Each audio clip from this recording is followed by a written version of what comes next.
महाभारत युद्ध समाप्त होने के बाद यादवों का प्रभाव काफी बढ़ता जा रहा था। समय बीतने के साथ साथ गांधारी के श्राप का असर दिखना शुरू हो गया। यदुवंशी आपस में ही संघर्ष करने लग गए थे।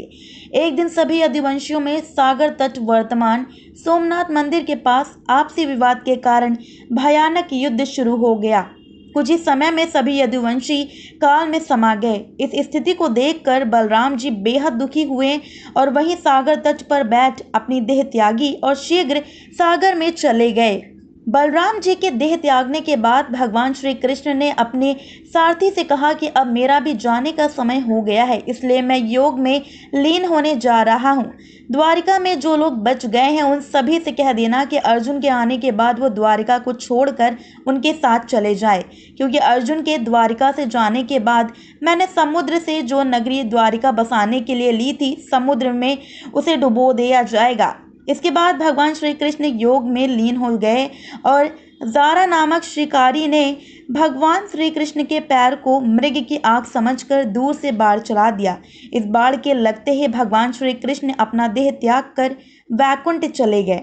जब अर्जुन द्वारिका पधारने और सब हालचाल जाना तो उन्होंने यदुवंशियों के शव को पहचान लिया और उनका अंतिम संस्कार भी किया। अर्जुन ने श्री कृष्ण की पत्नियों को उनके मृत्यु के विषय में कुछ नहीं बताया।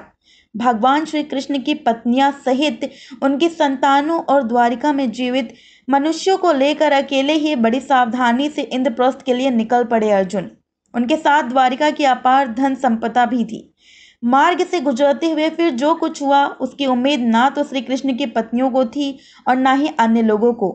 उनके साथ क्या हुआ ये जानने से पहले अगर अभी तक आपने हमारे चैनल को सब्सक्राइब नहीं किया है तो हमारे चैनल को कर ले सब्सक्राइब।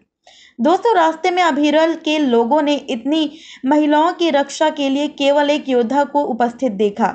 उन पर आक्रमण कर दिया और श्री कृष्ण की पत्नियों सहित सभी को बंदी बना लिया और उनका धन भी लूट लिया। जिस अर्जुन ने महाभारत युद्ध में अपने विद्रोहियों को, अपने सारे शत्रुओं को पसीने छुड़ा दिए, वो एक की भी आज रक्षा नहीं कर सका।